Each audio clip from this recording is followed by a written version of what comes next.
সকলকে ভালোবাসিবে, প্রত্যেককে দেখিয়া আনন্দিত হইবে, সাধ্য ও সুবিধা অনুসারে সকলের উপকার করিবে, পীড়িতের অশ্রু মুছাইয়া দিবে, অপকারীকে উপকার দ্বারা জয় করিবে, শত্রুকে প্রেমে বশীভূত রাখিবে, দুর্জনকে ক্ষমা দ্বারা পরাস্ত করিবে। মনুষ্যত্ব লাভে প্রকৃত ও অকপট ইচ্ছা থাকিলে ভগবান তাহার সহায় ধ্রুব সত্য।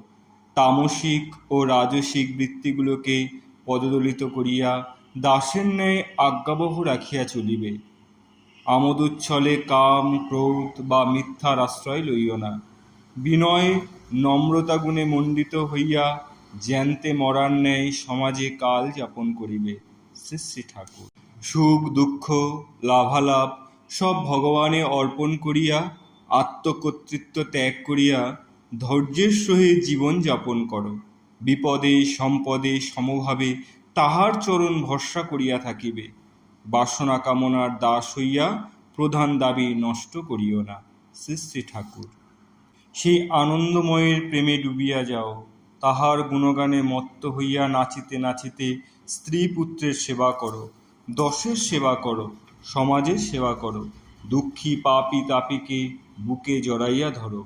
আমার বলিয়া স্ত্রী পুত্রের সেবা না করিয়া ভগবানের জগৎ সেবায় দেহ মন উৎসর্গ করো। শ্রী শ্রী ঠাকুর। যদি স্ত্রীর প্রেম পাইয়া থাকো তবে মনে করিও সেই প্রেমময়েরই একটি উৎস তোমার স্ত্রীর হৃদয় খাতে প্রবাহিত।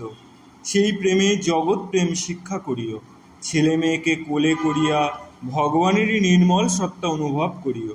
রক্ত মাংসে সুখ নাই, তাহা জড় মাত্র। সেই চিদানন্দের আবেশই তাহার আনন্দের কারণ। তাহার অন্তর্ধানে সব শূন্য, সব জড়, গন্ধ বিশিষ্ট রক্ত আর মাংস। এই কথা ভুলিও না। পারো তো সকলকে এই শিক্ষাই দাও।